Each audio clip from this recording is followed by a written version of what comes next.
As Armas da Persuasão, Robert Cialdini. Como somos persuadidos? Depois de passar vários anos caindo na lábia de vendedores, operadores de telemarketing e arrecadadores de doações, o psicólogo Ph.D. Robert B. Cialdini começou a estudar profundamente a persuasão. O intuito de Cialdini era entender quais são os princípios psicológicos que fazem uma pessoa dizer sim a um pedido e quais técnicas exploram melhor esses princípios. O resultado de toda essa pesquisa, que levou 35 anos, é o livro As Armas da Persuasão, baseado em dados das mais recentes pesquisas científicas sobre a persuasão, histórias de pessoas normais e a experiência de Cialdini ao se infiltrar em organizações que treinam os profissionais da persuasão. Existem 6 princípios fundamentais, explicados por Robert B. Cialdini, capazes de influenciar qualquer pessoa.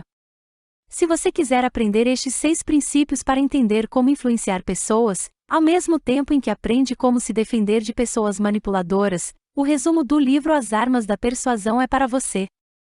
Padrões fixos de comportamento. Todos os animais possuem padrões fixos de comportamento que acontecem quando surge um estímulo específico. Por exemplo, a mãe de um peru tem seus instintos maternais ativados quando escuta o som característico feito por um filhote.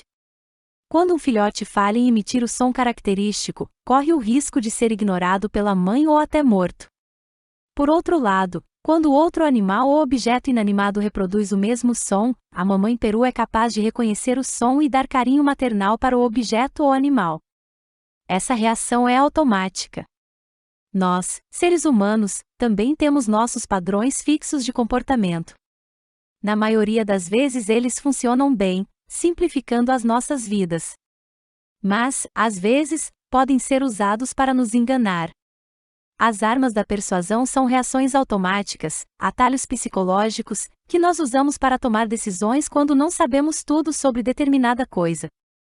Existem 6 padrões fixos de comportamento esclarecidos por Cialdini, que você aprenderá agora, que são capazes de persuadir qualquer pessoa. Primeiro princípio: reciprocidade.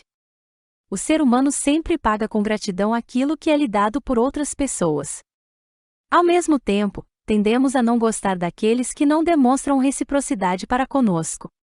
O princípio da reciprocidade é tão poderoso que, mesmo que você não goste de alguém, a sua natureza recíproca faz com que você acabe cedendo à pessoa que você não gosta, caso ela tenha feito algo de bom para você. O princípio da reciprocidade faz com que você contraia dívidas que não solicitou. A sociedade sempre espera que você seja recíproco com alguém que lhe deu algo, mesmo que você não tenha pedido nada para o outro. Uma maneira de ter um pedido aceito é usar a concessão recíproca. Faça um pedido grande e complexo, que primeiramente será negado. Após a recusa, faça outro pedido, mais sensato e moderado. É importante que o primeiro pedido seja grande, mas não irreal. Depois do pedido ousado ser recusado, o outro sente que precisa dar algo em troca para você e, por isso, muitas vezes, o segundo pedido é aceito. Em essência, para que alguém faça algo de bom para você, faça algo de bom para outra pessoa. Para que alguém ajude você, ajude o outro. Para conseguir dizer não há reciprocidade em ofertas comerciais, programe a sua mente para entender que, justamente, você não precisa ser recíproco a ofertas comerciais. Segundo princípio: comprometimento e consistência. Depois que fazemos uma escolha ou adotamos uma posição, forças interpessoais e pessoais fazem com que nos comportemos de forma consistente com a escolha que fizemos ou posição adotada. A cultura valoriza as pessoas que apresentam consistência. Além disso, a consistência faz com que você não precise sempre repensar as suas escolhas. Uma vez que você toma uma decisão, não quer ter que voltar a pensar novamente a respeito do assunto. No começo, concordar com pedidos pequenos pode parecer irrelevante, mas isso altera a imagem que você faz de si mesmo e aos poucos te torna suscetível à persuasão. Quando acreditamos que não estamos fazendo algo em função da pressão externa, mas por nossa causa, assumimos compromissos e somos consistentes.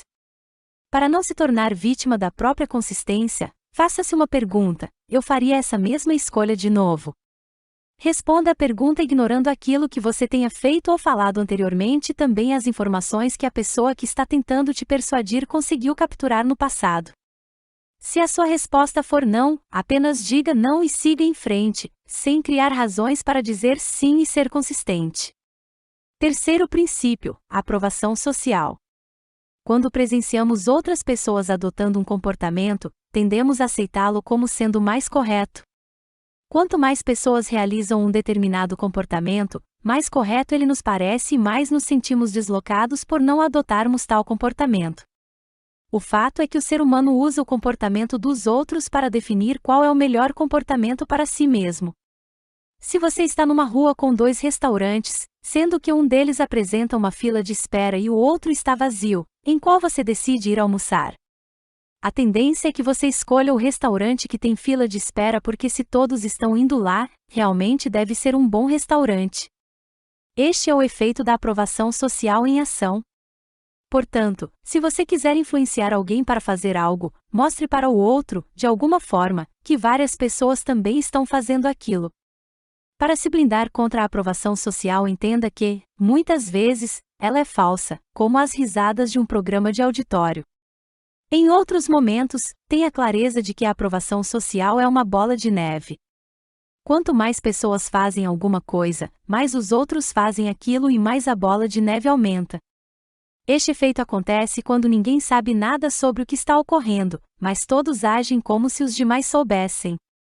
Quarto princípio: afeição. Os seres humanos se afeiçoam às coisas por razões diferentes.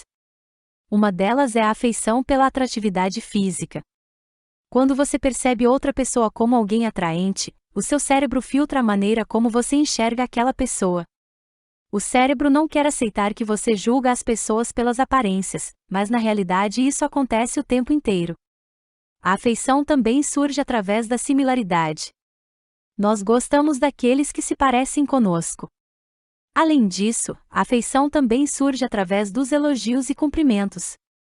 O ser humano, de modo geral, gosta de ser bajulado. Por isso, os elogios tendem a aumentar a afeição que você sente por quem o elogia, mesmo que os elogios sejam fingidos. Outro fator que gera afeição é a familiaridade com outra pessoa, como um nome em comum. Isso afeta o seu julgamento. Por último, a associação também gera afeição. Por exemplo, um homem que vê um carro com uma linda modelo dentro tende a avaliar melhor o carro do que se visse o carro vazio. Para dizer não à afeição, você precisa guardar os seus sentimentos pelo outro, não levando-os em consideração ao dizer sim ou não. Mesmo que você goste da outra pessoa, se pergunte: apesar disso, eu diria sim para esse pedido? Quinto princípio: autoridade. Na maioria das vezes, o ser humano está programado para obedecer às autoridades. Nós aceitamos como certo o que as autoridades dizem, reagindo automaticamente, sem pensarmos em uma outra possibilidade. Se um policial diz para você sair do carro, você sai. Se o médico diz que você está doente, você acredita. Geralmente, enxergamos uma ordem no isolamento, ao invés de entendermos a situação como um todo. Isso acaba nos tornando vulneráveis a símbolos de autoridade como acessórios, roupas e títulos. Para influenciar alguém, mostre que argumentos de autoridades estão ligados ao assunto que você deseja influenciar. Para que você se livre da persuasão da autoridade, reflita e pergunte-se: a autoridade desta pessoa é real? Ela realmente é especialista nesta área? Qual é o interesse da autoridade em eu concordar com ela? Sexto princípio: escassez. Os seres humanos acreditam que as coisas mais difíceis de serem conquistadas são melhores do que as coisas mais fáceis. Muitas vezes, a ideia de perder algo que você tem o motiva mais do que ganhar algo de valor similar. Portanto, a mente humana encara a escassez como um sinal de qualidade. Aquilo que é escasso é mais valorizado. Além disso, quanto mais algo é escasso, menos livres nos consideramos. E odiamos perder a liberdade que já temos. Se algo vai se tornar escasso, eu não posso mais escolher ter aquilo ou não, então eu perco meu poder de escolha. O fato é que as pessoas dão mais valor para as coisas que estão menos disponíveis. Então, se quiser persuadir alguém, mostre a escassez agregada àquilo que você quer que a outra pessoa faça. Para se proteger da escassez, entenda que o prazer verdadeiro está em viver algo e não em somente possuí-lo. A escassez leva você a comprar coisas só para tê-las. Portanto, Pense bastante antes de comprar algo que você está buscando só pela raridade. Será que você realmente precisará disso no futuro?